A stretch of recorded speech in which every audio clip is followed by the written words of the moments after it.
What's up, everybody? Welcome back to the War Room, and we're here with Axis Empire's Totaler Krieg, and this is going to be Operation Barbarossa. Go ahead and take a look at the map here. We have our units set up. We've got our Romanian forces here. We got our Soviets. We got the Axis powers. We have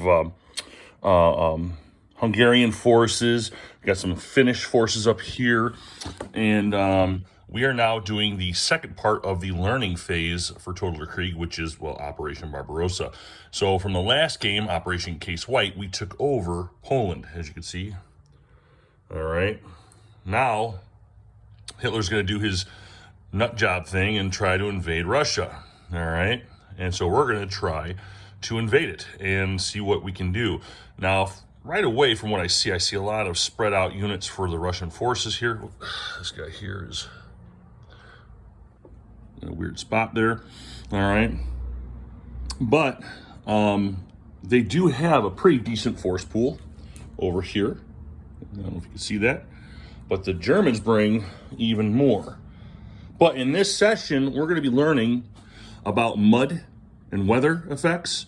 We're going to be learning more about supply lines and tracing supply lines. In the last game, we didn't have that. In this game, that's going to be a huge factor. Supply lines are going to be gigantic. And if your units aren't supplied, they can't do a lot of things, including blitzing or moving. So we will see. All right. So from the last game, I had a little rule cheat sheet where I just write down the rules that we're supposed to use. We don't use the whole book, not in Totaler Krieg, which I love that. I have several games, war games like this, that do that. They have scenarios. They only use some of the rules. Well, now we have Operation Barbarossa, and it's going to add on to the rules that we know. The only rule that shows up is, I kind of wrote that crazy, initial administration phase, which is from the last one. You don't really see a lot of the rest of them here, but they're all in effect, okay? They're all in effect. They're just not written down. These are the new ones that we're going to read as we go. Okay, so we're going to get started with the seasonal phase, not the seasonal victory phase. The first turn, you don't use it. So seasonal phase 1.0 and skip 1.2. So basically, in this game, I told you in the last Case White operation, there are cards that come with this game, and they're beautiful cards. I don't think they're worth sleeving, but they're good. They're very clear and to the point. These are the Russian cards. Let's go over to Germany's cards. Okay, the gray one here, this is pre-war, or limited war, I should say, and then you have total war, which is your red cards.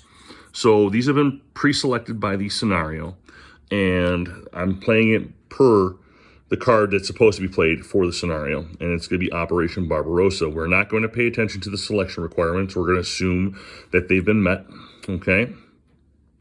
The next thing we would do in this phase is that we would remove card 23B, Operation Sea Lion, but we're not going to do that because we're not playing the full game.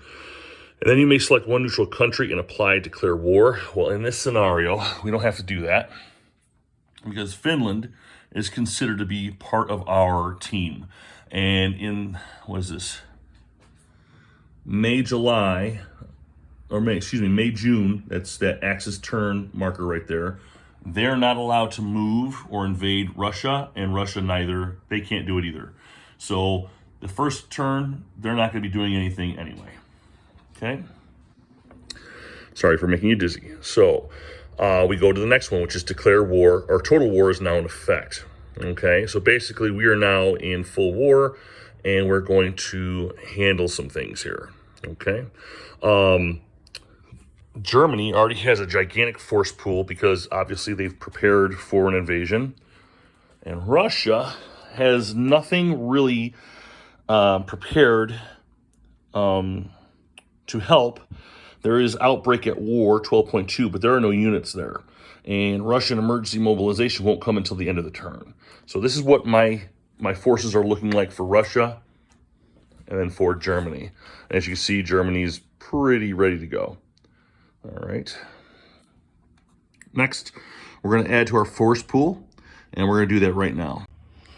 Okay, so we finished up that segment. We added our reinforcements. There's a whole bunch more being added, a lot more panzers, some more HQ. There was a couple of guys added to the delay box, but I'm not sure if that's going to be applied here in this game, but I went ahead and put them there anyway. We have Air Force and a subfleet. So I just don't know if in this training scenario if delay boxes are used yet, but we'll find out. Okay, so one of the new rules that we're going to be facing here is replacements. That comes in the the seasonal phase before the initial administrative phase. And so in our situation here, let me move my cup. There is replacements. In this particular one, I have Germany getting 6 Panzer and 12 infantry steps. Specifically, that'll be 12 one-step units. Okay, so I can't grab the 2-step units. It has to be the 1-step. Now, the rules of placing them are very simple. Let me go ahead and places here. So what you're looking at here is Berlin, you got Posen, Breslau. They're now all part of Germany because Germany took it over in the last segment. And the way it works is I can place units into any city. That's the guys that are either the major capitals or the cities. Excuse me, that's the yellow dots that is supplied. Okay. And since those are home country supplied cities, I could place units there. I can also place them into any regular hex, such as a hex right here, because it has a little HQ. That's an HQ symbol, all right? As long as it's supplied HQ inside my home country hex, it doesn't have to be in a city. So I'm going to be doing that now. I'll be setting up 12 one-step infantry units and 6 Panzer units. And the stacking limit is up to 3 units in a stack, no more than 6 steps. So right now I have a 3rd step HQ, so I can't put more than 3 more steps in there and only 2 more units in that combination. As part of some of the other combinations I did, I placed my replacements per the card, and I did one over here where I've got this headquarters. I had 1 infantry, one one-step infantry, and 1 one-step armor. And over here, sorry for making you dizzy, if I take one of those and add it with one of those armors, 1 infantry, 1 armor, I get a type 2 armor, or a step 2 armor, excuse me. So that's what I did over here. See how that plays out. And then the one over here, I had 2 armor, 2 one-step armor, and 2 one-step armor and 1 one-step infantry, and that makes a level 3 armor.